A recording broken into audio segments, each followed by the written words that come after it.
दिवाली चढ़ेगा, आज दिवाली चढ़ेगा तो छठ बाद उतरेगा, है ना, पहले ना उतर तो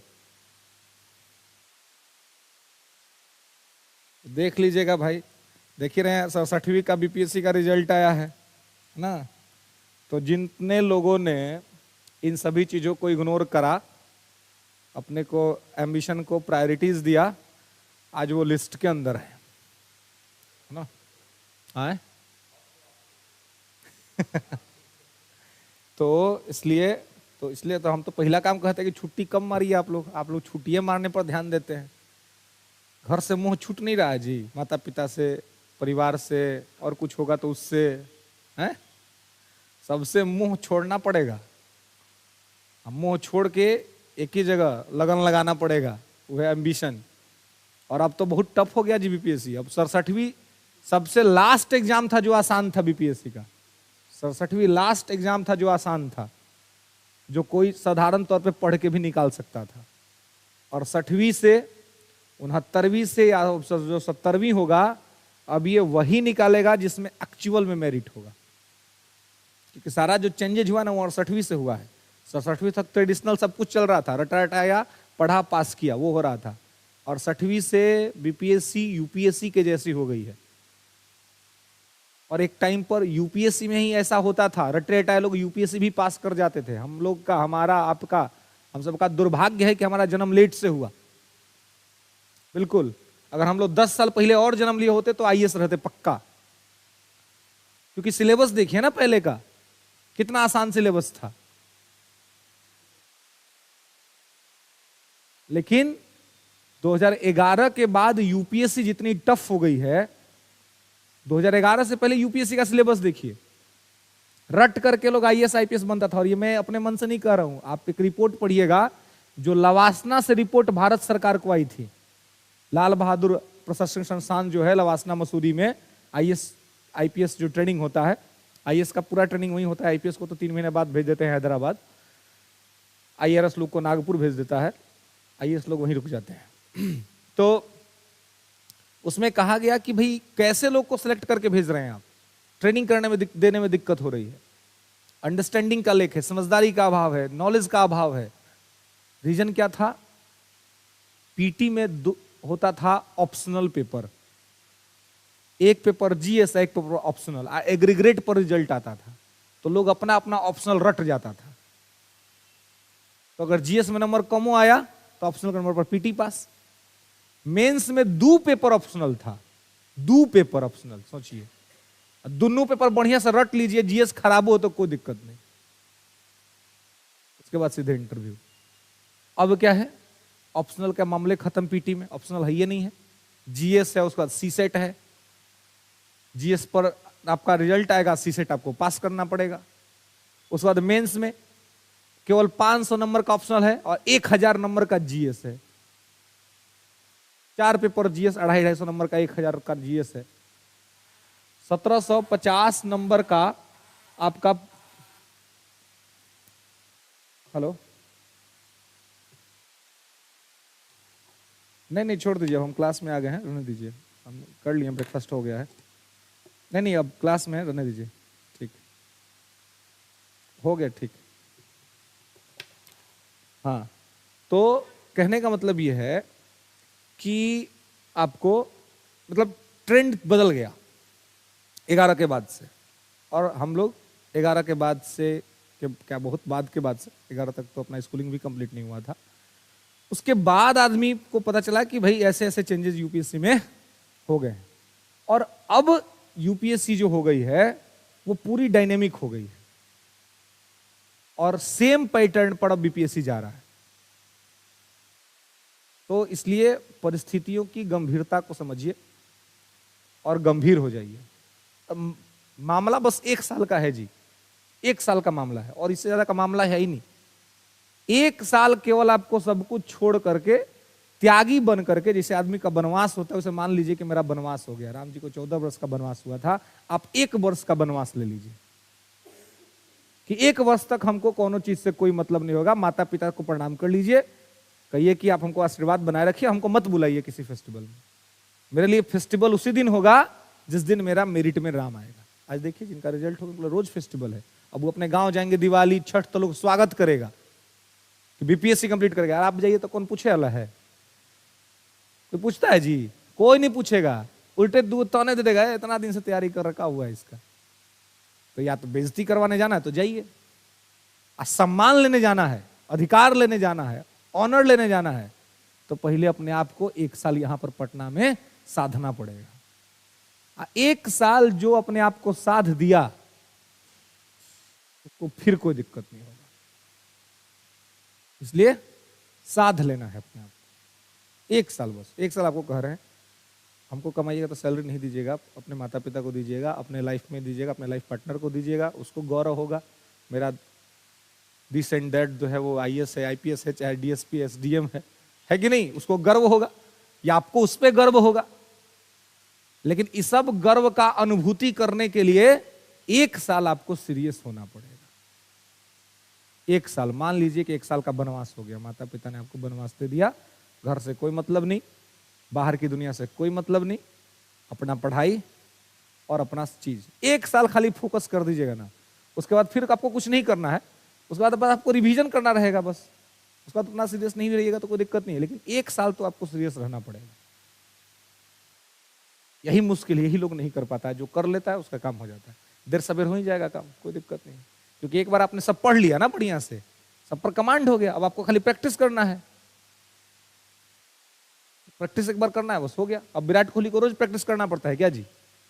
एक बार किया कभी अपने लाइफ के अंदर में, सारा टेक्निक सीख गया और सीधे जाके फील्ड पर खेलता है और रिकॉर्ड्स बनाता है।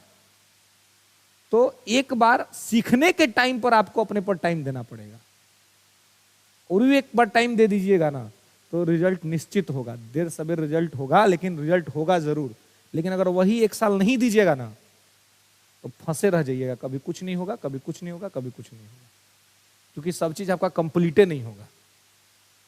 और सिविल सर्विस को निकालने के लिए जरूरी है कि सब चीज कंप्लीट रहे।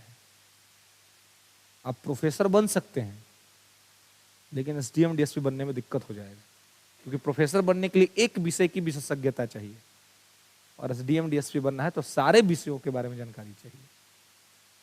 तो इसके लिए आपको प्रॉपर टाइम देना पड़ेगा, इसकी गंभीरता को आपको समझना पड़ेगा। तो एक बार छुट्टी होता है तो आप लोग का दर्शन दुलम हो जाता है। कितना बार समझाए हैं कि भाई सतर्क हो जाओ, सुधर जाओ। अगर आप नहीं सुधरिएगा, आप नहीं सतर्क होइएगा तो मेरा तो कुछ होगा नहीं, संस्था का भी कुछ नहीं होगा। संस्था को आपने फी नहीं दिया होगा, क्या होगा? मेरी भी सैलरी मिल जाएगी, संस्था भी चलेगा ही, आप जाइएगा कोई और आएगा। लेकिन आप निराश होकर जाइएगा तो इसका पूरा जीवन भर आपको भुगतान करना पड़ेगा, जीवन भर आपको भुगतान करना पड़ेगा। तो इसलिए बाकी सब चीज छोड़ करके साल भर कम से कम अगर आप इसको देने को तैयार हो फिर कोई दिक्कत नहीं। हम ये नहीं कह रहे कि जोगी बन जाइए, जोगी बनने का जरूरत नहीं है, लेकिन कम से कम 8 घंटा 10 घंटा तो दे ही सकते हैं रोज अपने आप को। बाकी का टाइम बचता है उसमें जो मर्जी सो कीजिए, लेकिन 8-10 घंटा अपने आप को दीजिए पढ़ाई के लिए। तो नागरिकता अधिनियम 1955 हमने आपको पहले क्लास में बताया था, जब नागरिकता स्टार्ट किया था वहां पर, कि नागरिकता से संबंधित प्रावधान 5 से 11 तक में है आर्टिकल में। और संविधान सभा में यह कहा गया कि संसद को अधिकार देते हैं अंडर द आर्टिकल 11 कि संसद एक कानून बनाएगी और उस कानून के तहत नागरिकता निर्धारित होगा। तो संसद ने कानून बना दिया नागरिकता अधिनियम 1955, सिटीजनशिप एक्ट 1955, जिसको कि प्रिंसिपल एक्ट भी कहते हैं। और इसमें बता दिया कि नागरिकता कैसे प्राप्त होगा और नागरिकता कैसे समाप्त होगी। और वर्तमान में इसी चीज को देखा जाता है। ओके, तो चलिए देखते हैं कि कैसे देखा जाता है। आइए, नागरिकता अधिनियम 1955, तो इसमें पहला है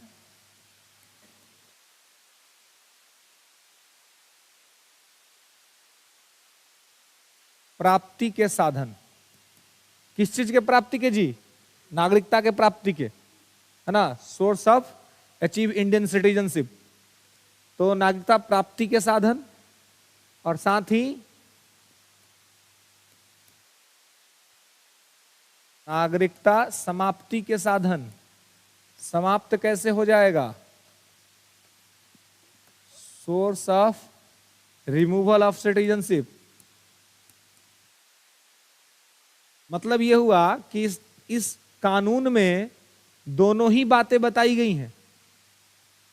यह भी बताया गया है कि नागरिकता कैसे प्राप्त होगा, और यह भी बताया गया है कि नागरिकता कैसे छीना जाएगा, कैसे समाप्त हो जाएगा। ठीक है, क्लियर है? अब देखिए, तो नागरिकता प्राप्ति के 5 साधन हैं जी। नागरिकता प्राप्ति के 5 साधन हैं। कौन कौन से साधन हैं? तो देखिए, पहला है जन्म, है ना? जन्म के आधार पर नागरिकता आपको मिल जाएगा। दूसरा है वंश, तीसरा है पंजीकरण, रजिस्ट्रेशन, चौथा है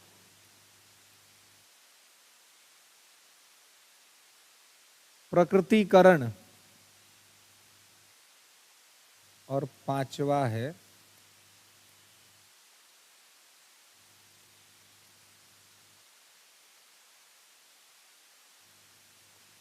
क्षेत्र समाविष्टि, ऑक्युपाइड एरिया। ठीक है, मतलब नागरिकता प्राप्त हो सकता है 5 तरीकों से: by birth, by dynasty, by registration, by naturalization and by occupied area.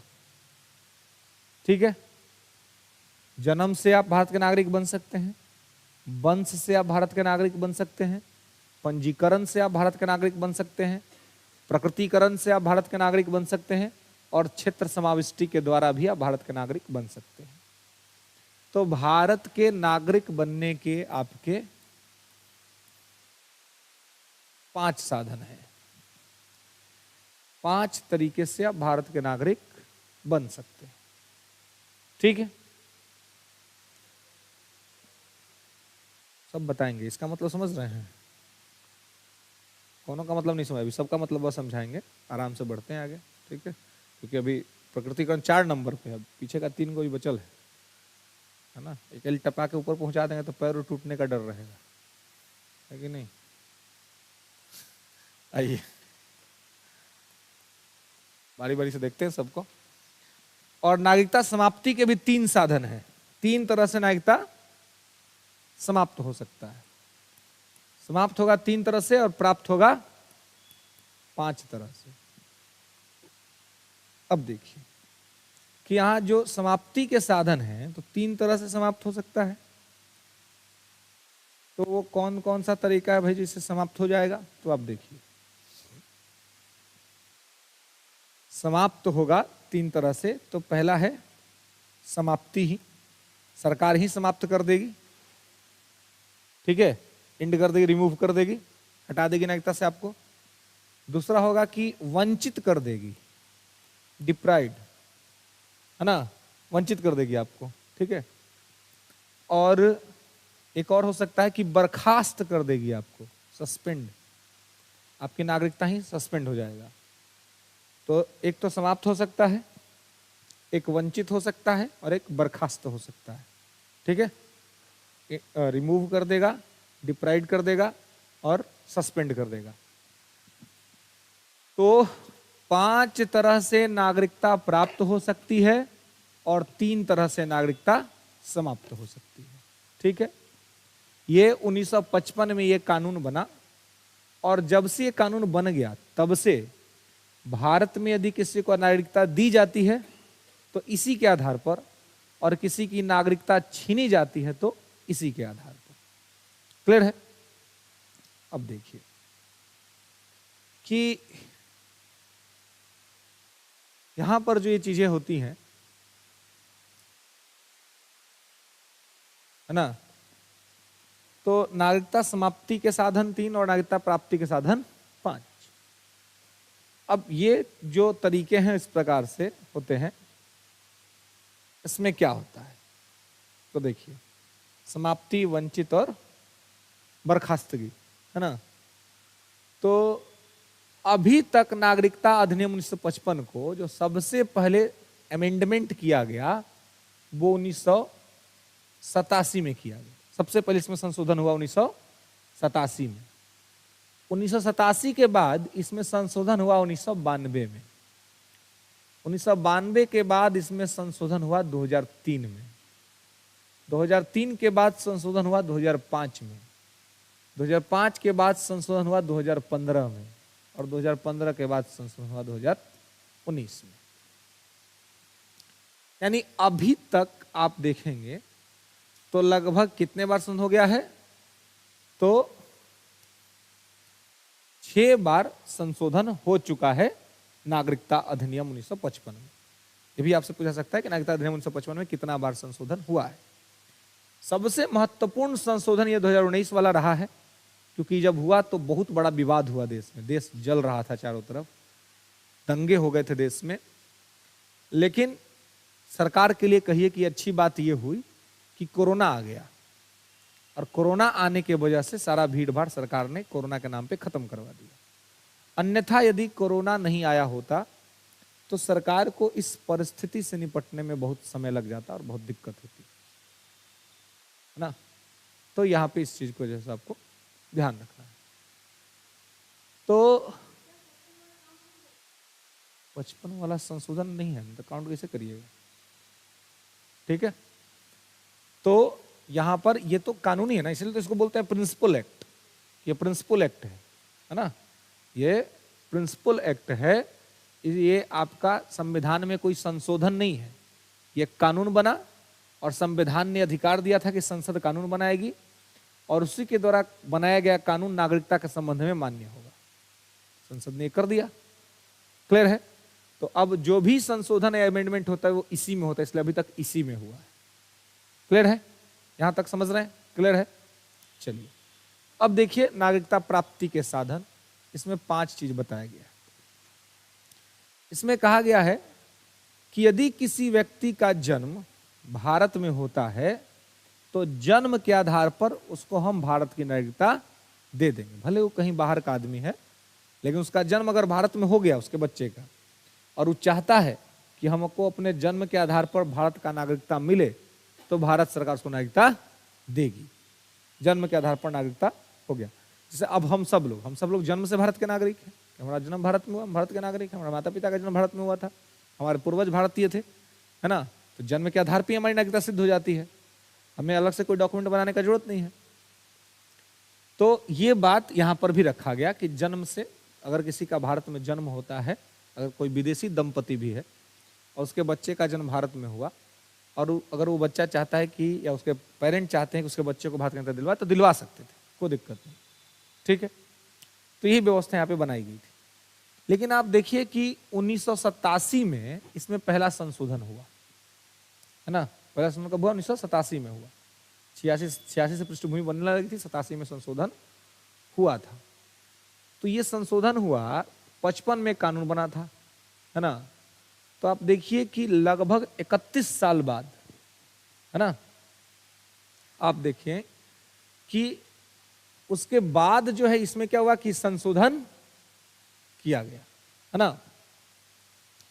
और ये कौन सी गलती थी जो सरकार को बाद में समझ में आई, जो यहां पर समझ में नहीं आया था और उसको वहां पर समझ में आया। तो देखिए क्या दिक्कत क्या हुई थी। सरकार ने देखा कि लगातार भारत की जनसंख्या बढ़ते जा रहा था, बहुत तीव्र गति से।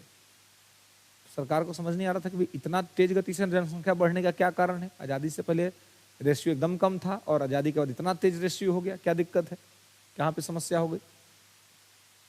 तो हुआ क्या था, तो हमारा पड़ोसी मुल्क पाकिस्तान या अलग बगल के देश, जिन्होंने देखा कि भाई संविधान में हो गया कि जन्म से हम नागरिकता देंगे, और उसको अपना देश पसंद नहीं आ रहा था, तब उसको था कि हमको भारत चलना है, भारत में जाकर रहना है।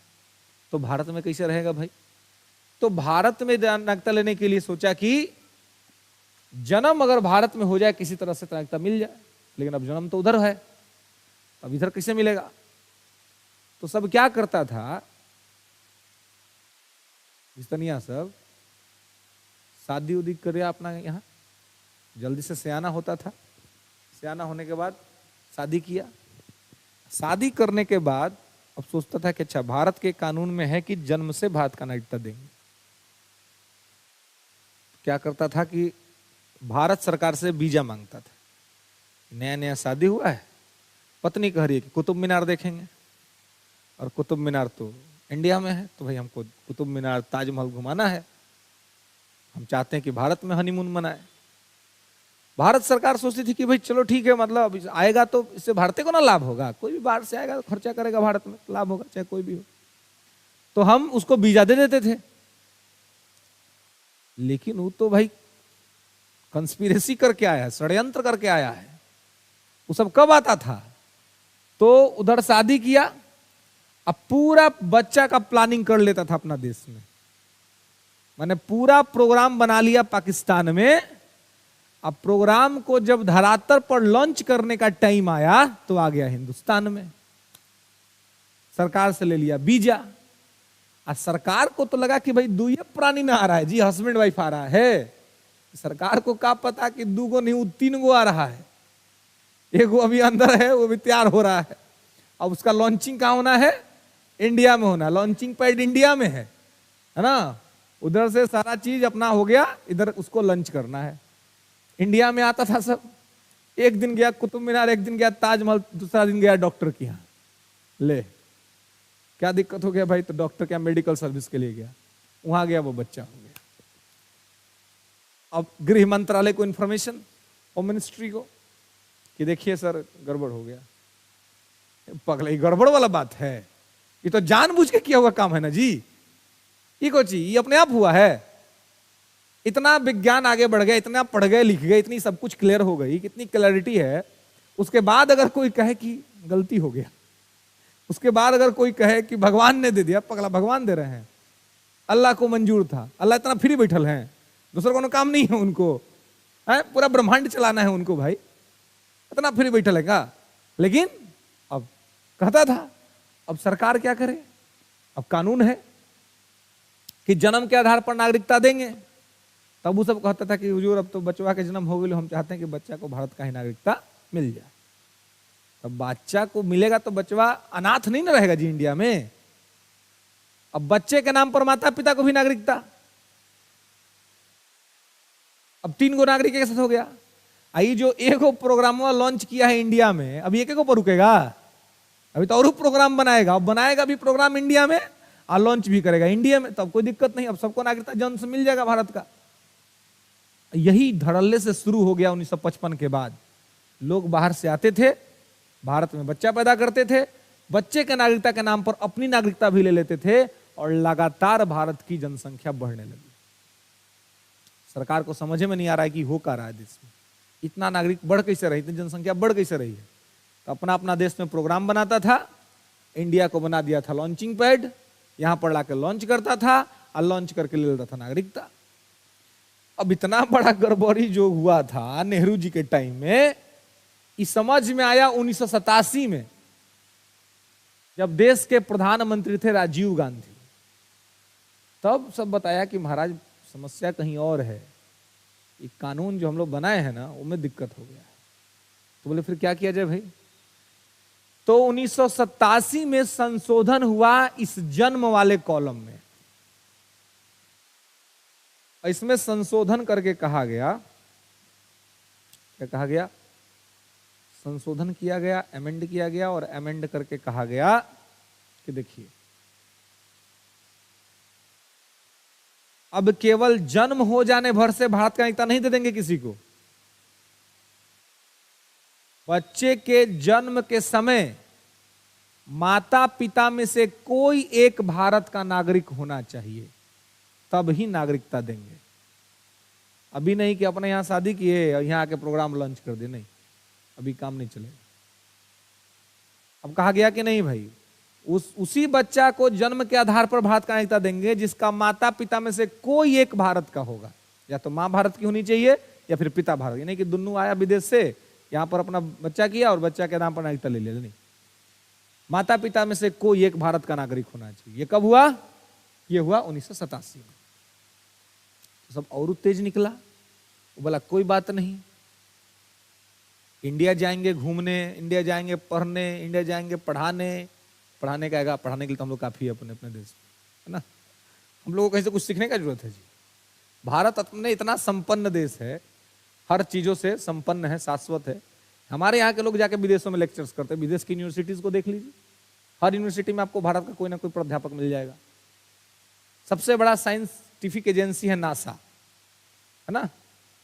उस नासा के अंदर, जो नासा का था ना, अमेरिका अमेरिका अमेरिका, उस अमेरिका के नासा के अंदर में 650 से ज्यादा वैज्ञानिक भारत के हैं। अगर वो एक दिन एक साथ रिजाइन करके चला है तो अमेरिका का औकात आ जाएगा सामने कि क्या है वो। और वो 650 अगर आके इसरो में काम करना शुरू कर दे तो सोचिए इसरो कहां पहुंच जाएगा। अब वही ये इसरो हमारा कहां है? हम लोग चंद्रमा के दक्षिणी ध्रुव पर पहुंचने वाले एकमात्र राष्ट्र है जो साउदर्न पोल पे पहुंच गए हैं। चंद्रयान 3 हमारा एकदम सक्सेसफुली लॉन्च अपना काम कर रहा है।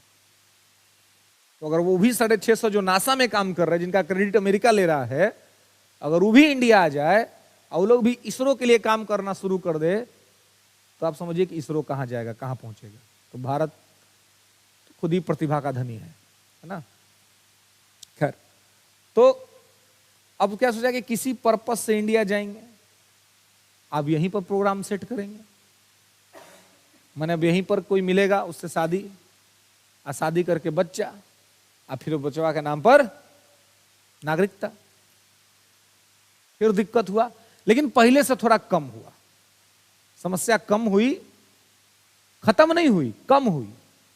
क्योंकि पहले तो आसान था ना, अपने देश में शादी वादी किया, इंडिया आ जाते थे वीजा लेकर घूमने के लिए। अभी थोड़ा चुनौतीपूर्ण था, क्योंकि यहाँ आ करके फिर यहाँ के किसी आदमी को, है ना, अगर कोई गर्ल्स आई है तो उसको कोई भाई बॉयज को ढूंढना पड़ेगा बढ़िया सा, फिर उससे प्रोग्राम बनाना पड़ेगा, फिर मामला आगे बढ़ेगा, तब ना शादी विवाह का मैटर होगा। फिर कोई मान लीजिए कि अगर लड़का कोई आया तो उसको भी यही प्रोसेस करना पड़ेगा, तो थोड़ा चुनौतीपूर्ण हुआ। इस वजह से रेशियो थोड़ा कम हुआ, खत्म नहीं हुआ मामला। तो फिर 2003 में एक और संशोधन हुआ इसी जन्म वाले कॉलम में, और इसमें कहा गया कि माता पिता में से कोई एक भारत का नागरिक होना चाहिए और दूसरा के पास लीगल डॉक्यूमेंट होना चाहिए, वैध दस्तावेज होना चाहिए। ऐसा नहीं कि सीमा पार करके आ गया, गलत तरीके से घुस गया इंडिया में, बांग्लादेश से भाग के आ गया इंडिया में, कहीं से आया और आके यहाँ शादी कर लिया और कह रहा है कि हमको नागरिकता दीजिए। नहीं, लीगल डॉक्यूमेंट होना चाहिए। आपके पास भारत सरकार का वीजा होना चाहिए, अपने देश का पासपोर्ट होना चाहिए, उस पर टाइमिंग लिखा होना चाहिए, पर्पस लिखा होना चाहिए कि किस पर्पस से आए हैं, है ना। तो लीगल डॉक्यूमेंट, तो माता पिता में से कोई एक भारत का नागरिक होना चाहिए बच्चा के जन्म के समय, और दूसरे के पास वैध दस्तावेज होना चाहिए। ये दोनों चीज होगा तभी हम उसके बच्चे को और उसको भारतीय नागरिकता देंगे। और वर्तमान में जन्म वाले कॉलम में यही व्यवस्था चल रहा है। क्लियर है? बताइए समझ में? यहां तक हमको दिक्कत? जन्म वाला मामला समझ में आ गया? चलिए अब देखिए, अब है वंश। वंश के आधार पर, कि वंश के आधार पर नागरिकता दिया जाएगा। तो देखिए, वंश का मतलब हम लोग के यहां क्या होता है? वंश किससे चलता है? पिता से चलता है। हमारे यहां, हमारे समाज में वंश का मतलब क्या है? पिता। हम सब का जो टाइटल है वो मां का टाइटल है जी, ये पिताजी का टाइटल है। पिताजी का टाइटल है, मां का टाइटल तो अपने भुलाइल है, नहीं है। मां का टाइटल तो अपने गुम हो जाता है, शादी के बाद मां का टाइटल गुम हो जाता है। मां का भी टाइटल किसका टाइटल हो गया? पिताजी का टाइटल। और उसके बाद जो भी बच्चे हो, बच्चियां हो, लड़का हो, लड़की, उसको भी क्या हो गया? पिताजी का टाइटल। मां का टाइटल इनवैलिड। शादी के बाद क्या हो जाता है? मां का टाइटल इनवैलिड हो जाता है, अवैध हो जाता है। अवैध हो जाता है पिताजी वाला। डिस्क्रिमिनेशन है कि नहीं है? अगर दोनों अपना अपना टाइटल यूज करें क्या दिक्कत है? लेकिन नहीं, ऐसा नहीं होता है हमारे यहाँ। हमारे यहाँ क्या होता है? पिताजी का जो टाइटल होता है वही हम सब लोग लेके चलते हैं। माता जी अपना टाइटल खुद है पहले भुलवा के आई है। भुलवा के क्या आई है, विवाह के बाद वो छोड़ देती हैं अपना, अपनी इच्छा से। इच्छा से नहीं छोड़ती, परंपरा ही ऐसा बना दिया गया है, ट्रेडिशन ऐसा बना दिया गया है। बहुत बार क्या होता है ना कि कुछ मान लीजिए कुछ चीज गलत हो रहा है, आपको लगता है कि गलत हो रहा है, आपने उसका विरोध किया लेकिन वो नहीं खत्म हुआ, तो क्या होता है आप उसको स्वीकार कर लेते हैं, क्योंकि फिर आपके पास कोई विकल्प नहीं बचता है। अब जब आप स्वीकार कर लेते हैं तो जब अगली पीढ़ी आती है उसको लगता है कि यही नियम है, ये तो होना ही है, तो उसको स्वीकार करने में कोई दिक्कत नहीं होता है। यही स्थिति है आज समाज में कि लोगों को लगता है ये तो नियम है, ये तो कानून है, ये तो मैंने व्यवस्था ही है कि शादी के बाद हमको अपना जो मिस्टर मिलने वाले हैं उन्हीं का टाइटल लेके चलना है। और मिस्टर अपने बकलोल है, पगला, अगर मालूम है नहीं है कि कल्चर संस्कृति का क्या मतलब है। क्या दिक्कत है अगर सामने वाला अपना टाइटल एंजॉय करे तो तुम अपना एंजॉय करो, वो अपना एंजॉय करे। टाइटल से कुछ नहीं जाने को है जी, जाति धर्म संप्रदाय समुदाय से कुछ होने जाने को है। अगर आप पढ़ लिए, अब पढ़ने के बाद भी आप इन चीजों में फंसे हुए हैं तो आपको उस पढ़ने का कोई मतलब नहीं। फिर आप रट्टू तोता है, आप एक नौकरी के लिए पढ़ रहे हैं, आप इंसान तो अच्छे नहीं बने कम से कम। जाति धर्म संप्रदाय इन सब चीज का मतलब तभी तक है जब तक कि आप बेवकूफ हैं। धर्म कभी किसी को ईर्ष्या करना नहीं सिखलाता, कोई जाति किसी को ईर्ष्या करना नहीं सिखलाती, लेकिन लोग अपने से बना करके अपने से इसमें फंसे हुए हैं, अपने अच्छा बुरा में फंसे हुए हैं। धर्म ऐसी कोई बात नहीं करता, जाति ऐसी कोई बात नहीं करती, समुदाय ऐसा कोई बात नहीं करता, लेकिन हर वर्ग में कुछ ऐसे लोग हैं, ब्रोकर लोग। ब्रोकर कुछ शब्द इंग्लिश में बड़ा अच्छा लगता है जी, ओकरे हिंदी बोल दीजिए ना तो वो मारा मारी कर देगा। करो कहिए कि तुम ब्रोकर हो तो हाँ हाँ मैं ब्रोकर, उसी को कह रहे तुम दलाल है, मारने के लिए तैयार हो जाएगा, वो मारपीट कर देगा, हमारा दलाल बोल दे लो। अब पगला, ब्रोकर कौन सा बढ़िया वर्ड है जी? ब्रोकर का मतलब वही होता है, दलाल तो होता है, लेकिन उसको हिंदी में बोल दीजिएगा ना तो मारपीट कर देगा, इंग्लिश में कहिएगा तो उसको कोई दिक्कत नहीं, सम्मान लेगा, उपाधि मिल गया। कोई कर्जा लेके भागे कि कर्जा खोर आदमी है, कह दीजिएगा तो मारा मारी कर देगा। विजय माल्या क्या है जी, कर्जा खोरे ना है पगला, है ना, लेकिन उसके लिए भी कोई वर्ड है, बहुत बढ़िया वर्ड है। उसके लिए क्या वर्ड यूज किया जाता है जी? इंग्लिश में एक वर्ड यूज किया जाता है ना, जो पैसा लेके भाग जाता है उस सबके लिए। गांव का आदमी अगर आपका 2000 रुपया लेके चल जाए कहीं तो उसको क्या कहिएगा? चोरवा है, कर्जा खोर है, कर्जा दिया नहीं, है ना। आई सब जो करोड़ों करोड़ों लेके भागा है भारत से, करोड़ों करोड़, है ना। अगर वो भारत में रहता तो भारत की संपन्नता होती, भारत के गरीबों का पैसा था, है ना, लेकिन लेके भाग गया। तो इस सब के लिए एकदम बढ़िया बढ़िया डिफॉल्टर, इकोनॉमी में डिफॉल्टर बोलते हैं इसको। उसको भी लगता है विजय माल्या डिफॉल्टर है, बुरा लगेगा? नहीं लगेगा। उसको कि विजय माल्या चोर है, कर्जाखोर है, तब उसको एकदम धाए से लगेगा, एकदम क्या बोल दिया। कहिए कि डिफॉल्टर होगा, कोई बात नहीं, अच्छा वर्ड है, डिफॉल्टर का क्या दिक्कत है ना। तो इंग्लिश में कुछ कुछ वर्ड सम्मानजनक लगता है, हिंदी में उसको बोल दीजिए मारामारी हो जाएगा, है ना। खैर, तो यहां पर वंश में क्या होता है? वही होता है कि माताएं अपना टाइटल छोड़ देती हैं। तो अब जो है यहाँ पे वंश के आधार पर था, तो यही दिक्कत था कि वंश का मतलब तो पिता होता है। तो वंश वाला कॉलमवा में अमेंडमेंट हुआ 1992 में कि वंश के आधार पर नागरिकता आपको दे देंगे, ठीक है। तो वंश के आधार पर नागरिकता देंगे तो वंश तो खाली पिते का ना होगा। इसको ऐसे समझिए कि मान लीजिए कोई भारत का लड़का है, ठीक है, ये गया कहीं बाहर, ठीक है, और बाहर गया और वहां पर उसका कोई अफेयर हुआ और उसको भी लगा गया अमेरिका पढ़ने के लिए, वहीं पे कोई मिल गया, उसको लगा कि हमको अमेरिका में शादी करने में बड़ा फायदा है जी। क्या फायदा है? अमेरिका में शादी करते नौकरी लग जाता है। अमेरिका में ऐसे नौकरी नहीं मिलेगा, जाएगा नौकरी नहीं मिलेगा, लेकिन वहां किसी से शादी कर लीजिए तुरंत नौकरी हो जाएगा, अच्छा खासा नौकरी है। मतलब कहीं बेरोजगार, अगर बेरोजगारी हो, नौकरी कहीं नहीं लग रहा हो, तो वीजा पासपोर्ट बनवाइए, अमेरिका का वीजा लगाइए, वहाँ जाइए, कुछ पैसा लेकर के जाइए, 6-7 महीना मेहनत कीजिए, घूमिए उमिए, किसी को देखिए बढ़िया, कोई मिल गया, रेडी हुआ, शादी कीजिए, तुरंत नौकरी लग जाएगी। डेवलप देश है ना, नौकरी मिलने में टाइम नहीं लगता है। उसके बाद डॉलर में कमाइएगा, इंडिया में उसका वैल्यू बढ़ जाएगा, है ना। लेकिन वही दिक्कत है कि वहां का नागरिकता अगर आपका होगा तो यहाँ वाला खत्म हो जाएगा, ये दिक्कत है। लेकिन हाँ, वहां अगर आप नागरिकता नहीं भी लेना चाहते हैं और अगर शादी हो गई तो मतलब जो भी वहां का नागरिक है उसके बेसिस पे आपको जॉब वहां पे मिल जाता है। तो ये कंपल्सिव काइंड नहीं है कि आपको नागरिकता वहां का लेना ही है। लेकिन अगर आपका शादी हो गया वहां पर तो आपको आराम से नौकरी मिल जाएगी, नौकरी में आपको कोई दिक्कत नहीं होगा। इसलिए क्या होता है वहां पर बहुत मतलब यहाँ शादी उदी भले है, वहां जाकर किसी से शादी किए और उसको बोले कि हमारा जॉब होगा, जॉब का 30% तुम्हारा, ऐसा बहुत एग्रीमेंट होता है जी। वहां यहां से लोग गए, वहां शादी किया, शादी में हो गया कि भाई 30% हम अपना, हमको जो भी नौकरी में सैलरी आएगी उस सैलरी का 30% उसको हो गया, 70% हम रखेंगे, बाकी आप सब हमारा कोई मतलब नहीं, आप अपना जहां जिससे शादी करना है करिए रहिए, हम अपना स्वतंत्र नौकरी कर रहे हैं, बात खत्म हुआ। ऐसा भी होता है वहां पे, क्योंकि जब तक शादी करेंगे तब तक नौकरी मिलेगी नहीं। इसी वजह से आज देखिए हम लोग के देश में आजकल मनाने लगता है सब फादर्स डे, तो अगला सबको समझे में नहीं है, बेवकूफ आदमी सभी सब मनाता है जी, फादर्स डे, वैलेंटाइन डे, पगला ही हम लोग का है ही नहीं है कल्चर। लेकिन मनाने के चक्कर में दिमाग तो खाली है, दिमागों में तो कुछ है नहीं, स्टेट फादर डे, पगला तो फादर एक ही ना है, तो मनाने की क्या जरूरत है। वो सबके फादर के पते नहीं है कि कौन फादर है, ये दिक्कत है। वहां पूछना पड़ता है कि अच्छा मम्मी हमको अपने फादर से मिलने का मन कर रहा है, तो वो अपना डायरी खोलेगी, अमेरिका में अपना डायरी खोलेगी, डायरी में देखिएगा अच्छा है तुम्हारा जन्म हुआ 2014 में जून में, 2014 के जून में मेरा जो हस्बैंड था वो एलेक्स था, एलेक्स से बात करो।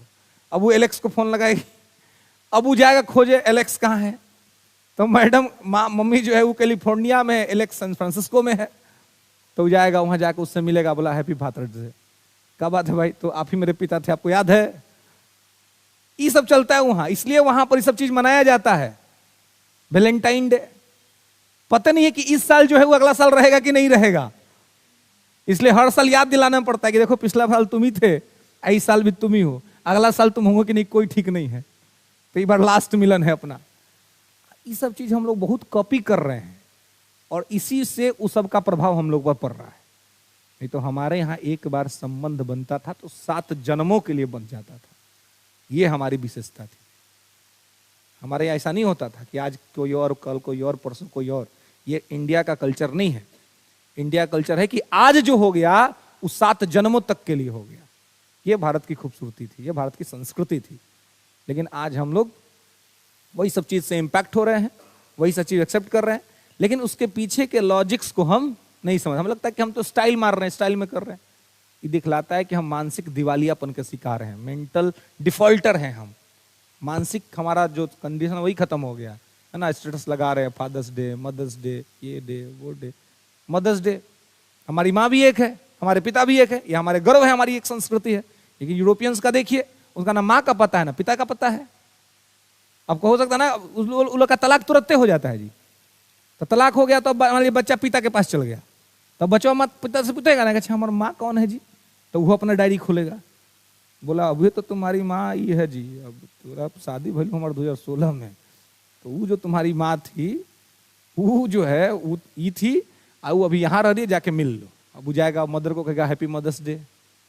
मम्मी को पता नहीं है कि हमारा लड़का है, वहाँ बताएगा कि आपको याद नहीं है डायरिया खोलिए था अपना, डायरिया में देखिए तो इस साल आपके पिता, हमारे पिता कौन थे। ऐसा चलता है वहां पर। ये उनकी समस्या है, ये उनकी व्यवस्था है। हमारी व्यवस्था ऐसी नहीं है। हमारी व्यवस्था एक पवित्र व्यवस्था है, एक मानवता का व्यवस्था है और एक इमोशन का सिस्टम है। हमारे सिस्टम में इमोशन है, संवेदना है। उनके सिस्टम में संवेदना कम और व्यवहारिकता ज्यादा है, प्रैक्टिकलिटी ज्यादा है, और हमारे यहाँ इमोशन ज्यादा है। हमारे डिसीजंस इमोशन से होते हैं, उनके डिसीजन प्रैक्टिकलिटी से होते हैं। इसलिए हमारे संबंध लंबे समय तक चलते हैं, है ना। लेकिन उनके यहाँ संबंध कब कब खत्म हो जाए ये कोई नहीं जानता, और उनके लिए बहुत नॉर्मल होता है। हमारे यहाँ किसी का तलाक हो जाए तो ये बहुत बड़ा न्यूज हो जाता है, क्या तो तलाक हो गया, उसका तलाक हो गया, अच्छा कोई बात नहीं, तो हुए क्या करता है। पता चला पत्नी जो है उसका भी 3 गो तलाक भइले, पति जो उसका भी 6 गो तलाक भइले। हमारे यहाँ ऐसा नहीं होता है। तो हर देश का सिस्टम और कल्चर के वजह से चीजें उस प्रकार से वहां पे चलती हैं। तो वंश में समस्या ये है कि मान लीजिए कि कोई भारत का लड़का अगर विदेश जाकर के शादी कर लिया, उसको बच्चा हुआ वहां पर, और तो अगर वो जो बच्चा है अगर वो चाहे कि हमको भारत का नागरिकता चाहिए तो उसको मिल सकता है, क्योंकि वो कहेगा भारत सरकार से कि मेरे पिता जो हैं वो भारत के हैं और उनका वंश भारतीय है, तो इस वजह से मेरे भी भारत का हुआ, तो इसलिए हमको नागरिकता दीजिए, तो उसको मिल जाएगा। लेकिन यही सीन अगर ये हो कि कोई लड़की भारत की विदेश गई, उसने बाहर में शादी कर लिया और उसके बाद उसको बच्चा हुआ, तो उसका बच्चा अपने मां के नागरिकता के आधार पर नागरिकता नहीं प्राप्त कर सकता था, क्योंकि मां से तो वंश ही नहीं चलता ना हमारे देश में, वंश तो पिता से चलता है। यह दिक्कत था और यह दिक्कत बहुत दिन तक लोगों को समझ में नहीं आया। 1992 में यह दिक्कत समझ आया, जब लड़कियां जब पढ़ी लिखी बाहर गई तो उनको समझ में आया कि ये तो दिक्कत है भाई, हमारा तो कोई वैल्यू नहीं है। जबकि भारत का संविधान कहता है कि जाति, धर्म, वंश, लिंग, जन्म स्थान के आधार पर भेदभाव नहीं करेंगे, तो लिंग के आधार पर भेदभाव है। पिता के आधार पर आप नागरिकता दे दीजिएगा, माता के आधार पर नहीं दीजिएगा, इसका मतलब कि जेंडर डिस्क्रिमिनेशन चल रहा है, लैंगिक भेदभाव चल रहा है देश में। तो जब महिलाओं ने बड़े स्तर पर विरोध किया, तब 1992 में पीवी नरसिम्हा राव की सरकार थी और उस सरकार ने एक कानून पास किया, इसमें अमेंडमेंट किया और कहा कि वंश में अब केवल पिता नहीं, पिता के साथ माता भी शामिल होंगी। यानी कि 1992 के बाद यदि कोई लड़की विदेश में शादी करती है और वो भारत का नागरिकता नहीं छोड़ी है और वो चाहे कि हमको अपने बच्चा को नागरिकता दिलवाना है भारत का, तो आसानी से दिलवा सकती, कोई दिक्कत नहीं। ठीक है, तो 1992 से पहले नहीं था, 1992 से पहले खाली पिता, 1992 के बाद पिता माता दोनों हो गया। ठीक है, और हमारी संस्कृति में तो माता को सबसे प्रथम स्थान दिया गया जी, फिर भी सब भेदभाव करता है ना। हम लोग क्या कहते हैं, हम लोग कहते हैं त्वमेव माता च पिता तुमेव, पहले माता को ही स्थान देते हैं, तुम ही माँ हो, तुम ही पिता, त्वमेव बंधुस च सखा तुमेव, तुम ही भाई हो और तुम ही मित्र हो। तो जब हमारी संस्कृति भी पहले त्वमेव माता कहती है, पहले माँ को स्थान देती है, फिर यहाँ पहले पिता कहाँ से आया जी? तो और जब और संविधान भी कहता है कि लिंग के आधार पर भेदभाव नहीं करेंगे, लेकिन भेदभाव चल रहा था। संस्कृति हमारी भेदभाव नहीं करती है। संस्कृति में हर जगह मैं हमेशा आपको कहता हूं कि हम सीता राम को साथ देखते हैं, राधा कृष्ण को साथ देखते हैं, पार्वती शिव को साथ देखते हैं। तो ये कैसे कहते कि जेंडर डिस्क्रिमिनेशन हमारे कल्चर में होता है? हमारे कल्चर में जेंडर डिस्क्रिमिनेशन बिल्कुल भी नहीं है, लेकिन कुछ लोगों ने अपने निहित स्वार्थों के लिए डिस्क्रिमिनेशन को फैलाया है ना। तो और इसमें कहीं किसी प्रकार का कोई दिक्कत या कोई समस्या नहीं है। इस चीज को जो है सो आपको ध्यान रखना है, याद रखना है। क्लियर है? दिक्कत तो जन्म, वंश, पंजी वंश में हो गया, माता पिता। अभी देखिए जैसे कि सानिया मिर्जा ने विवाह किया पाकिस्तान में शोएब मलिक से, है ना। बहुत विवादित शादी था जी, बहुत सारा गीतों सब भी निकल गया, सानिया मिर्जा दुल्हा खोजली पाकिस्तानी। बताइए, उनको इंडिया में कोई नहीं मिला। इंडिया में इतना बढ़िया बढ़िया क्रिकेटर सब है, इंडिया छोड़ कर चल गई पाकिस्तान, पगली है। पाकिस्तान जाने का जरूरत था जी। अभी देखिए क्या हुआ है, अब तलाक होने वाला है, अब तलाक का मामला चल रहा है ना, कि बाहर से इंपैक्ट होंगे तो मामला गड़बड़ होगा ही होगा। अब तलाक होने वाला है उन लोगों का। तो कहने का मतलब, लेकिन अब देखिए, अगर सानिया मिर्जा भारत की ही नागरिक हैं, उन्होंने पाकिस्तानी नागरिक से विवाह किया है, अगर इनको बच्चा होता है तो अगर ये चाहें कि हमको अपने बच्चा के नागरिकता के आधार, अपनी नागरिकता पर अपने बच्चा को नागरिकता दिलवाना है, तो दिलवा सकती थी। दोनों पेरेंट्स म्यूचुअल अंडरस्टैंडिंग से अगर उनका राय हो गया कि हम अपने बच्चा को भारत का नागरिकता दिलवाना चाहते हैं, तो दिलवा लेती, क्योंकि उनकी नागरिकता से भी उनका बच्चा का वंश देखा जाएगा। माने हम प्रैक्टिकल तौर पे भले पिताजी का वंश एक्सेप्ट कर लेते हैं, लेकिन हम चाहें तो अपनी माँ का टाइटल भी अपने नाम के साथ लेके आगे बढ़ सकते हैं। ये हमारा संवैधानिक अधिकार है, ये हमारा मतलब कॉन्स्टिट्यूशन के तहत भी हमें मिला हुआ है। ये परंपरा के तौर पे हम भले एक्सेप्ट नहीं करते हैं, माता स्वयं छोड़ देती है। अगर कोई लड़की, कोई माँ भी चाहती है कि हम अपना टाइटल अपना लेके चलेंगे, तो लेके चल सकती है, उसको कोई जबरदस्ती नहीं कर सकता कि आप अपना टाइटल छोड़ दीजिए। ये कहने का कोई मतलब नहीं बनता है। तो ये था। ऐसे सैफ अली खान, करीना कपूर, ये लोग का जो बच्चा जो हुआ, जिसका नाम ये लोग तैमूर रखा था ना, बताइए तैमूर नाम रखने का क्या मतलब था भाई, लेकिन रख दिया लोग। तो जाके तैमूर कौन था? आक्रमणकारी था। तैमूर लंग ने 1398 में भारत पे आक्रमण किया था, है ना। आप लोग हिंदी की कहानियां पढ़े होंगे बलकर्ण का, है ना। बलकर्ण के समय में तैमूर की, और कहा जाता है कि उस बलकर्ण बालक ने इतनी वीरता दिखलाई थी कि तैमूर ने उससे वादा किया कि जाओ अब भारत पे कभी आक्रमण नहीं करेंगे। वही तैमूर लंग को भारत में जो सपोर्ट किया था मेडिवल हिस्ट्री के अंदर में, वो था बहलोल लोधी। वही बहलोल लोधी सपोर्ट किया था तैमूर लंग को। तैमूर लंग भारत को लूटा और वापस गया, तो यहाँ पर बहलोल लोधी को भारत का क्षेत्र दे दिया, तब यहाँ पर लोधी वंश की स्थापना हुई थी, बहलोल लोधी ने किया था। तो कहने का मतलब है कि उनका वहां पे जन्म हुआ, तो लेकिन अब माता पिता तो दोनों भारत के ही थे, लेकिन जन्म वहां हुआ था। तो हर देश में ऐसा कोई कानून होता ही है कि अगर जन्म हो गया तो आप वहां का नागरिकता दिलवा सकते हैं। लेकिन फिर इन लोगों ने कहा कि नहीं, हम भारत के नागरिक हैं तो हमारा बच्चा भी भारत का नागरिक होगा, तो उसको भी भारत की नागरिकता के तौर पर ही रखा गया। तो कहने का मतलब है कि वंश के आधार पर नागरिकता भारत की मिलती है। पहले केवल पिता के वंश के आधार पर मिलता था, अब माता पिता दोनों के लिए मिलता है। ठीक है, मतलब माँ अगर भारतीय है, पिता विदेशी है, तो माँ अगर चाहती है कि अपने बच्चे को हम भारत का नागरिकता दिलवाए तो माँ दिलवा सकती है। क्लियर है? कोई दिक्कत? जन्म और वंश में कोई दिक्कत नहीं। चलिए, इसके बाद है पंजीकरण, रजिस्ट्रेशन। देखिए, कोई आदमी रजिस्ट्रेशन करा के भी भारत का नागरिक बन सकता है ना। इसके लिए शर्त यह है वर्तमान में कि 5 वर्ष तक यदि लगातार आप भारत में रहे हैं, 5 वर्ष लगातार विदाउट ब्रेक, 5 वर्ष तक यदि आप भारत में रह गए हैं लगातार, तो आप, ये पहले 7 वर्ष हुआ करता था, 5 वर्ष हो गया है, तो आपको भारत की नागरिकता मिल सकती है। मतलब कि अगर 5 साल लगातार आप रह गए तो आप गृह मंत्रालय में, होम मिनिस्ट्री सब काम देखती है, मतलब ऑफिशियल काम, तो होम मिनिस्ट्री में आप आवेदन कर सकते हैं कि हमको भारत का नागरिकता चाहिए। ठीक है, तो प्रकृत पंजीकरण के तहत भारत का नागरिकता आपको दे दिया जाएगा 5 वर्ष अगर आप रह रहे हैं तो। हालांकि देखिए, ये तो नियम है ना। अब जैसे कि नियम है कि ग्रेजुएट होने के बाद आप बीपीएससी यूपीएससी में ऑफिसर बन सकते हैं, ये नियम है। लेकिन क्या सारे ग्रेजुएट ऑफिसर हैं? इसके लिए फिर क्या एग्जाम पास करना पड़ेगा, तब बनिएगा। तो मिनिमम क्वालिफिकेशन है, तो 5 वर्ष रहना एक प्रकार का मिनिमम क्वालिफिकेशन है। इसका मतलब ही नहीं कि जो 5 वर्ष रह गया सबको दे ही देंगे। जो 5 वर्ष रह गया अगर उसको लेना है तो क्या करेगा, पहले हमसे अपील करेगा, डॉक्यूमेंट भेजेगा कि हमको भारत की नागरिकता चाहिए।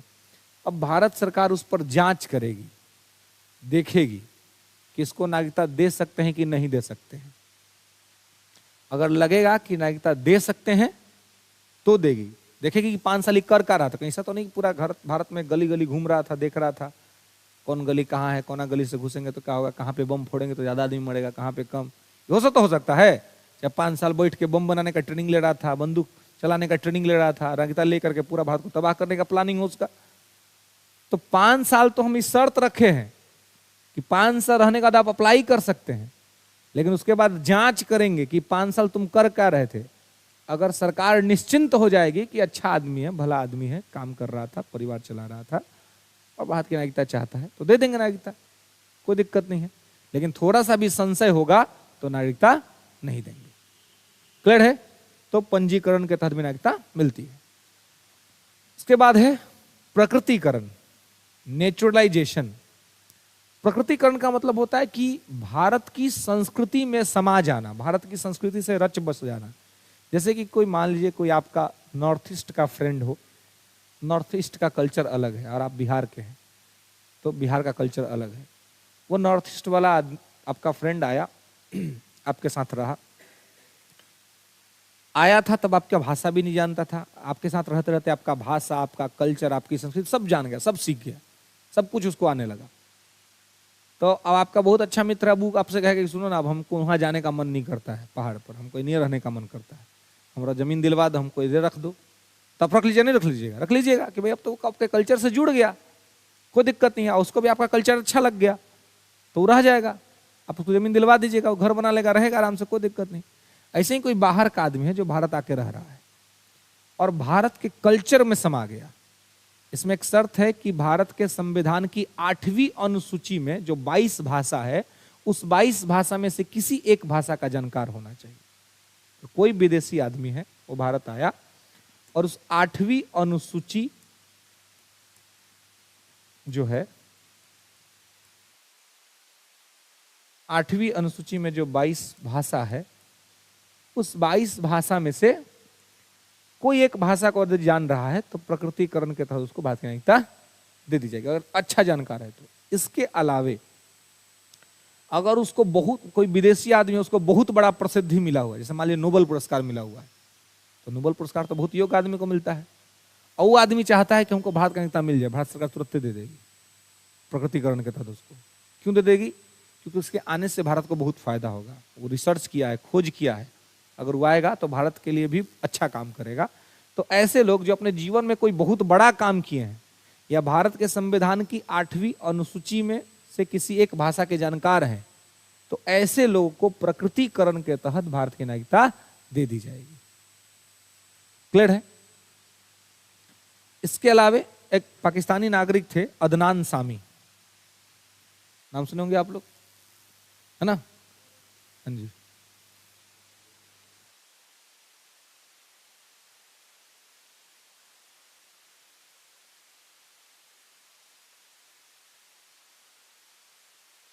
हाँ,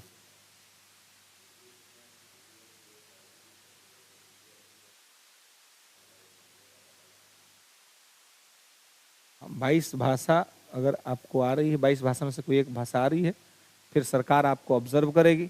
आप जब आवेदन करेंगे कि हमको भारत की नागरिकता चाहिए, सरकार आपको ऑब्जर्व करेगी, सरकार आपके करिकुलम को देखेगी कि आपने क्या किया नहीं किया है। अगर सरकार को लगेगा कि ठीक ठाक है तो उसके बेसिस पे दे देगी।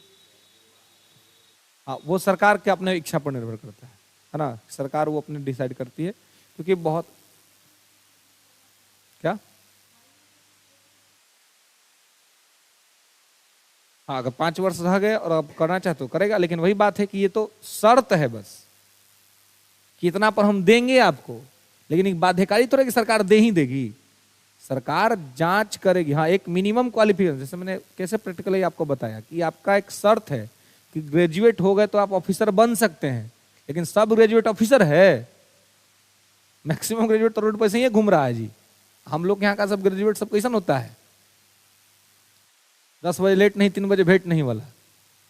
कॉलेज से कोई मतलब नहीं, कॉलेज में कोई पढ़ाई नहीं होता है, एग्जाम के टाइम पर वो गेस्ट पेपर खरीदेगा, जसपाल गेस्ट पेपर चाहे A1, ओकरा 5 गो पेज फाड़ेगा आ जाके लिख देगा, और 70% लेके आ जाएगा यूनिवर्सिटी से, कहेगा कि हम ग्रेजुएट हैं, कहेगा कि हम बेरोजगार हैं। कहते नहीं कि भारत में शिक्षित बेरोजगारों का फौज है। शिक्षित बेरोजगारों का फौज नहीं, क्योंकि जो शिक्षित है वो बेरोजगार नहीं है, निकम्मों का बेरोजगारी है, जो किसी काम के लायक नहीं, उनको कौन काम दे भाई? काम सीखे, काहे नहीं काम मिलेगा आपको? लेकिन आपके पास कोई स्किल ही नहीं है, पढ़ाई लिखाई भी वैसे ही हुआ है, किस चीज के, गलती से पास किए हैं एग्जाम, चीट करके पास किए हैं एग्जाम, कोई योग्यता नाम की चीज नहीं है, तो बेरोजगारी तो झेलनी पड़ेगी। लेकिन अगर आप में क्वालिटी है, योग्यता है, तो आपके लिए बेरोजगारी नहीं है ना।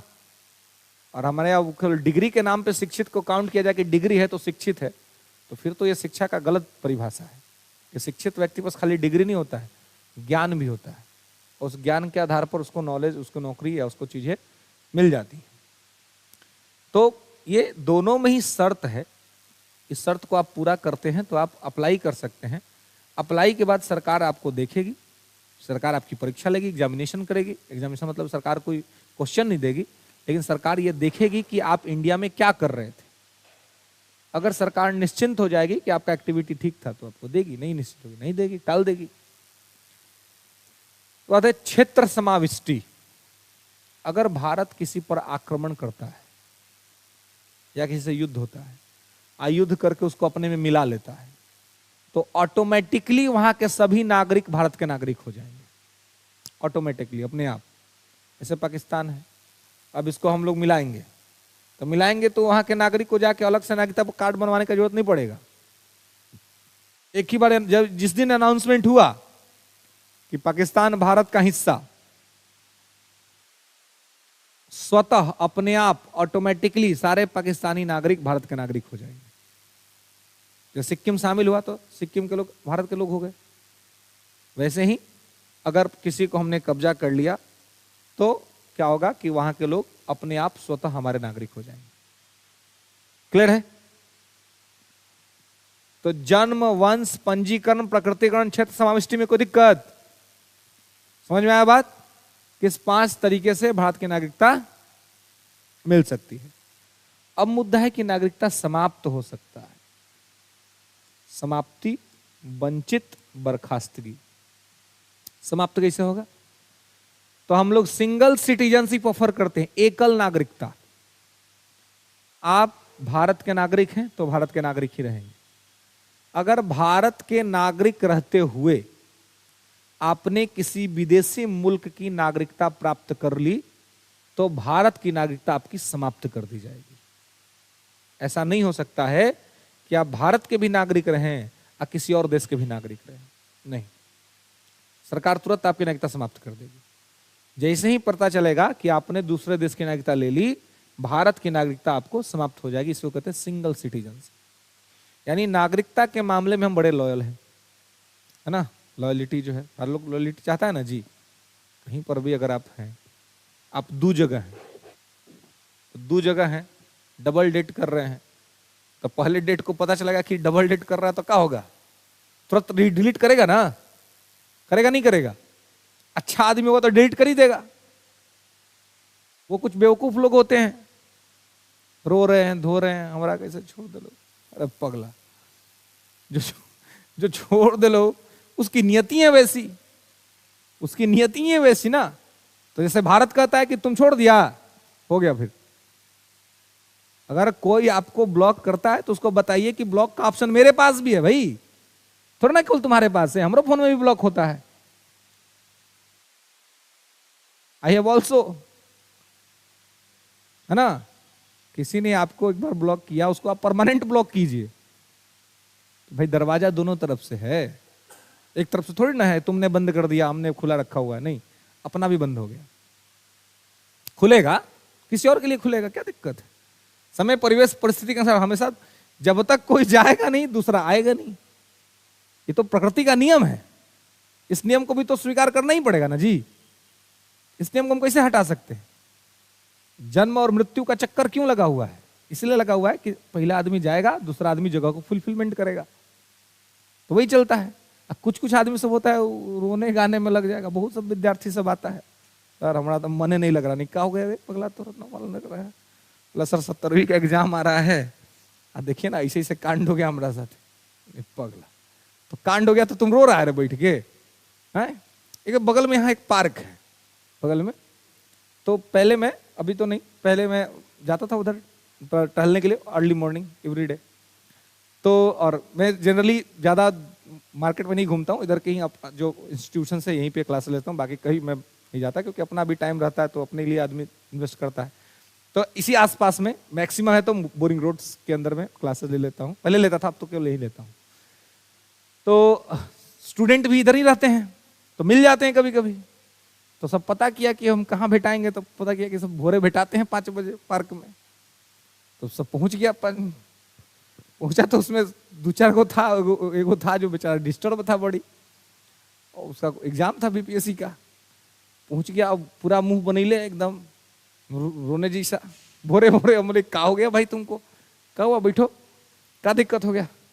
बोला सर अब क्या कहे, कुछ बोलियो नहीं रहा है और रो रहा है खाली। बोले भाई बात तो बताओ, क्या होगा? भाई कुछ दुर्घटना घट गया, क्या बात हो गया? रोए जा रहा है, कुछ नहीं बोल रहा है। बोले भाई बताओ भाई, तो ना कोई बात होगा, क्या दिक्कत हो गया, क्या समस्या है? घर परिवार में कोई दिक्कत है, माता पिता ने कुछ कह दिया? ट्रेन मतलब तैयारी के दरमियान माता पिता भी कभी डांट उठ देते हैं तो लोग थोड़े निराश हो जाते हैं। तो बोला ना सर माता पिता का कोई बात नहीं है। नहीं तो तुम्हारा बात का है जी, क्या दिक्कत है तुमको? तो बोला सर सब खत्म हो गया। बोले यार तुम्हारा सब माता पिता ठीक है, तुम अभी हमको ठीक ही दिख रहे हो, हाथ पैर गोर हाथ सब ठीक ही है, खत्म क्या हो गया? हाँ, घर में सब ठीक है, तुम ठीक हो, कल तक तुमको संस्था में देख रहे थे सब ठीक था, ऐसा क्या है जो खत्म हो गया? तो बोला सर सब खत्म हो गया, अब जीने का मन नहीं है। बोले ऐसा क्या तुमको हो गया भाई, तुमको जीने का मन नहीं कर रहा है? ऐसी कौन सी दुर्घटना घट गई, क्या बात हो गई? तब वो नहीं बोल रहा था तो अगल बोला सब कहा कि सर डांटिएगा नहीं तो एगो बात कहना चाहते हैं सर हम लोगों ने। बोलो क्या बात है। अब जब आइएगा यहाँ तक आ गया तब हमरो चक्षु खुल रहा था कि मैटर क्या है ना। हम बोले चलो हम 50% पहुंचिए गए हैं, 50% वाला बताओ क्या मामला है। तो बोला कि सर ऐसा ऐसा बात हो गया, इसका जो है सो सर हार्ट ब्रेक हो गया है। अब सर ये 3 दिन से ना कुछ खा रहा है ना कुछ पी रहा है, खाली सुतल रह रहा है ना सर, इसका एग्जाम है। तो हम बोले तुम लोग इसके शोक में संतप्त भइले हैं, इसको लेके घुमा रहा है। तो फिर हम बोले आंख मिलाओ तो पहले उठाओ आंख। बोला नहीं सर अब छोड़ दिए सर, अब हम जा रहे हैं सर। हम बोले कहाँ जाएगा तू। तो बोला सर अब मन नहीं है सर, अब हम चल जाएंगे सर, कहीं चल जाएंगे, ना घर जाएंगे ना कहीं।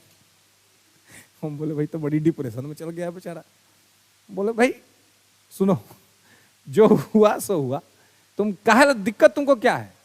तो बोला सर मन नहीं लगता है, हमेशा मन मतलब ना भूख लग रहा है ना प्यास लग रहा है, खाली सूतल रहने का मन करता है। नहीं तो सर हम क्या करें, हमको नहीं समझ में आ रहा है, घर भी नहीं जाना चाहते हैं, घर जाएंगे तो अब दिक्कत हो जाएगा।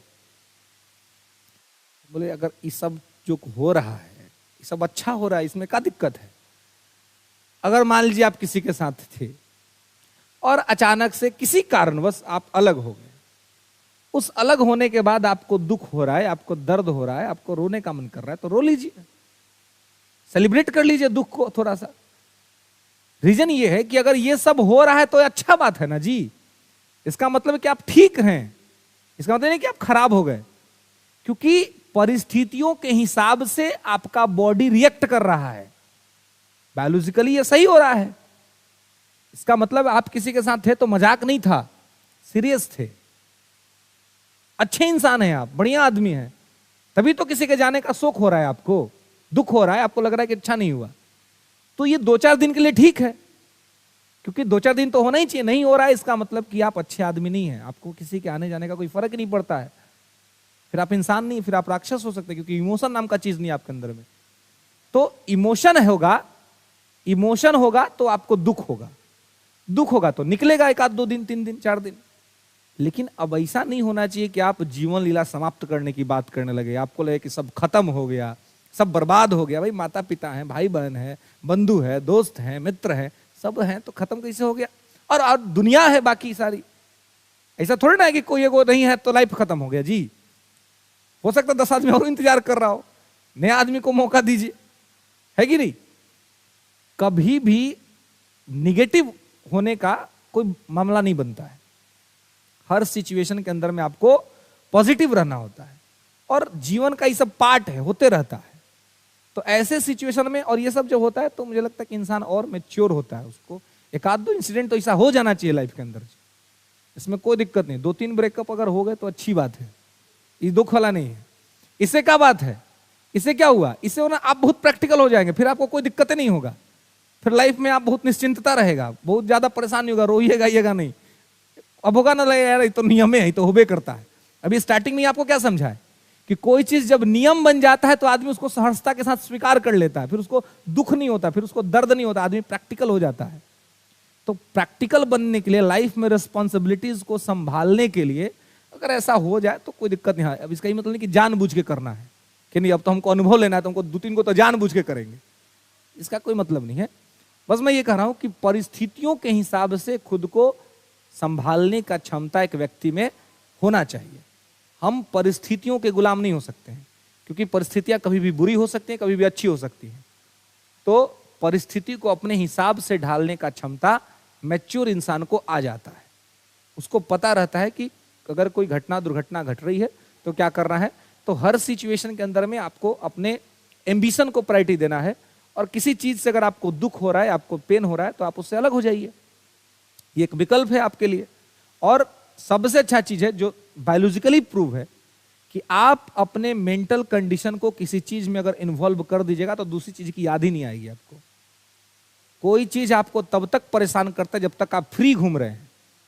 अगर आप अपने आप को बिजी कर दिए, काम से भर दिया अपने लाइफ को, बाकी चीजों पे ध्यान ही नहीं जा रहा है, फिर कोई दिक्कत नहीं होगा। तो मेन चीज होता है आपको क्या होता है, ध्यान लगाने का, कि आप एक चीज कुछ ऐसा जो आपके लिए प्रायोरिटीज है उस पर इतना ध्यान लगा दीजिए कि बाकी चीजों पे आपका डिस्ट्रैक्शन ही ना हो, खत्म ही ना हो। तो ऐसे में क्या होगा कि आप फोकस रहेंगे अपनी चीजों पर। इंडियन कॉन्स्टिट्यूशन में यही व्यवस्था बनाई गई है कि यार अगर तुम भारत के नागरिक रहना चाहते हो तो भारत के नागरिक रहो। अगर आप दूसरी नागरिकता ले लिए तो हम ये इंतजार नहीं करेंगे कि तुम हमको कहोगे कि हम तुमको छोड़ रहे हैं। नहीं, तुम छोड़ दिए, बात खत्म। अब आके एक्सप्लेनेशन देने का भी जरूरत नहीं है, कोई एक्सप्लेनेशन नहीं। तुरंत भारत सरकार क्या करेगी, नागरिकता खत्म कर देगी। तुम क्यों लिए नहीं लिए तुम समझो, तुम छोड़ दिए बस इतना काफी है, और इतना पे भारत की नागरिकता खत्म हो जाती है। तो कोई भी व्यक्ति दूसरे देश की नागरिकता लिया, at the same time at the same point Bharat की नागरिकता खत्म। क्लियर है? दूसरा चीज है वंचित कर देना।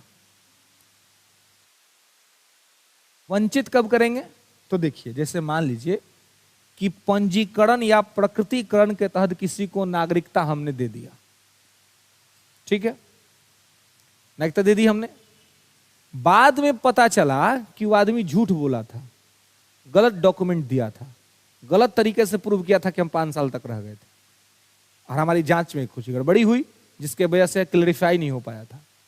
तो जो गलत सूचना दे करके भारत का नागरिकता प्राप्त किया है, उसको हम फिर से भारत की नागरिकता से वंचित कर देंगे, निकाल देंगे उसको। बोलेंगे नहीं भाई अब नहीं, तुम गलत तरीके से हमारे देश में नागरिक बने थे तो हम तुमको नागरिक नहीं रख सकते हैं। तो कोई भी अगर गलत इंफॉर्मेशन दे करके भारत की नागरिकता प्राप्त किया है तो हम उसकी भारत की नागरिकता को खत्म कर देंगे, वंचित कर देंगे उसको। क्लियर है? और बर्खास्त, सस्पेंशन, सस्पेंड कर देंगे। सस्पेंड कब कर देंगे, तो सस्पेंड कर देंगे जब यह प्रूव हो जाए कि भारत का नागरिक था लेकिन उसने भारत के संबंध में गलत कार्य किया है ना, देश विरोधी गतिविधि किया, युद्ध चल रहा है, जाके उधर मैसेज दे दिया, है ना, कोई विदेशी अतिथि आया हुआ है उसके सर पर पत्थर फेंक दिया, है ना, आपके घर में कोई गेस्ट है, आपके घर का बिगड़ा हुआ बच्चा, उसके खाने में जाकर के कोई कीड़ा डाल दिया, वो आदमी आएगा आपके यहाँ जी? नहीं आएगा। और जाके अपने घर क्या बोलेगा कि यार उसके यहाँ जाने लायक नहीं है। तो कोई आदमी, अगर विदेशी आदमी अतिथि हमारे देश में आया है और हमारे देश का कोई व्यक्ति उसके साथ बदतमीजी करेगा, गलत व्यवहार करेगा, तो इससे भारत का इमेज खराब होगा, भारत की बदनामी होगी। तो ऐसा भी अगर कुछ हुआ तो ऐसी स्थिति में नागरिकता बर्खास्त कर दी जाएगी।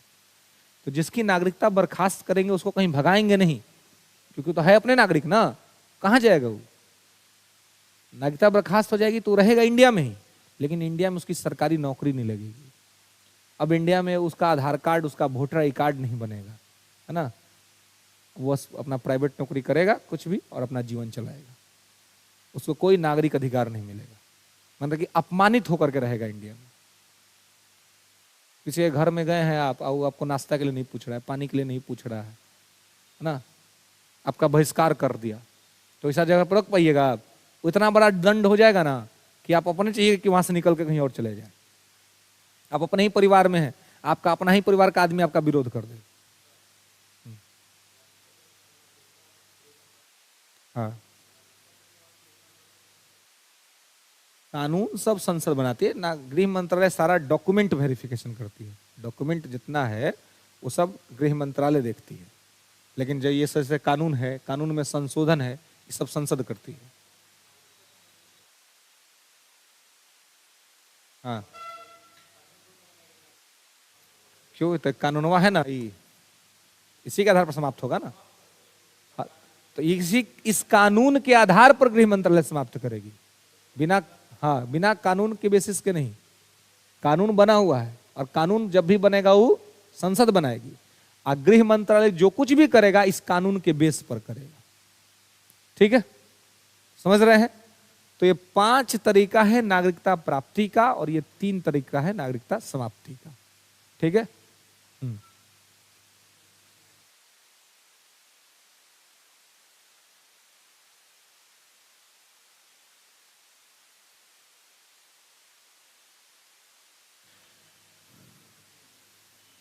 क्या क्या?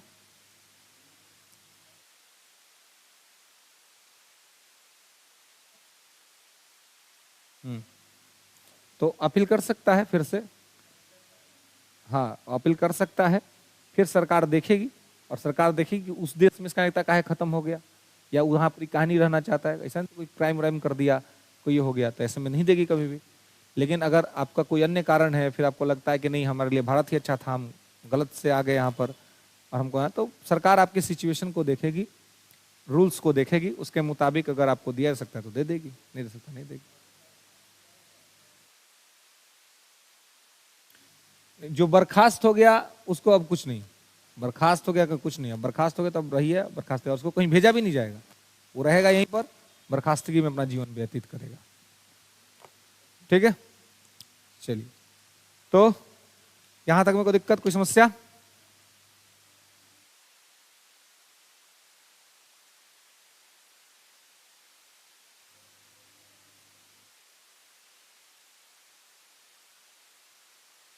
अपने डिजायर से रिमूव क्या करेगा, वो किसी का नागरिकता ले लेगा, ले लेगा तो ऑटोमेटिकली हम रिमूव कर देंगे उसको। रिमूव करने का अभी हमने क्या कहा कि आप अपनी इच्छा से, अपने डिजायर से आप किसी देश का नागरिकता ले लिए, ठीक है, तो जैसे ही आप किसी देश का नागरिकता लीजिएगा ऑटोमेटिकली भारत की नागरिकता आपकी समाप्त हो जाएगी, सरकार खत्म कर देगी, आपसे पूछने भी नहीं जाएगी कि करे न करे, आपको आवेदन भी लिखने का जरूरत नहीं है कि आप कर दीजिए कुछ भी।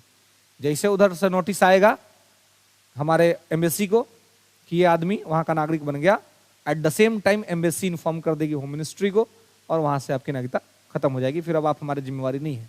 हमारा एक आदमी भी विदेश जाता है तो हमारी एम्बेसी की जिम्मेवारी है कि वो सुरक्षित रहे। देखते हैं रूस यूक्रेन युद्ध हुआ तो सबको कैसे बुलाया गया, इजराइल के साथ युद्ध हो रहा है फिलिस्तीन का, तो हम दोनों जगह पे नोटिस भेजे हुए हैं कि हमारे नागरिकों को कुछ नहीं होना चाहिए। तो हमारा कोई भी नागरिक विदेश में है तो हमारी जिम्मेवारी है, लेकिन अगर वो उस देश का नागरिकता ले लिया तो हम जिम्मेवारी से मुक्त हो गए। अब भाई तुम वहां के नागरिक हो गए, अब तुम समझो अपना, है ना, और वैसे ही हम अपनी नागरिकता खत्म कर देते हैं। तो वहां पे हम उसका इन्फॉर्मेशन का इंतजार नहीं कर सकते, जैसे ही उसको उस देश की नागरिकता मिली, हमारा एकल नागरिकता है, हम at the same time Bharat की नागरिकता समाप्त कर देंगे। क्लियर है यहां तक में कोई दिक्कत? चलिए नेक्स्ट हेडिंग बनाएंगे, नागरिकता अधिनियम 2019, बहुत इंपॉर्टेंट है। नागरिकता संशोधन अधिनियम, citizenship amendment act 2019, citizenship amendment act 2019, ठीक है, नागरिकता संशोधन अधिनियम 2019। इसको देखेंगे नेक्स्ट क्लास में कि क्या है, कैसे है, किस प्रकार से और क्यों इस पर विवाद हुआ था। ओके, यहां तक में किसी को दिक्कत, कोई समस्या नहीं ना?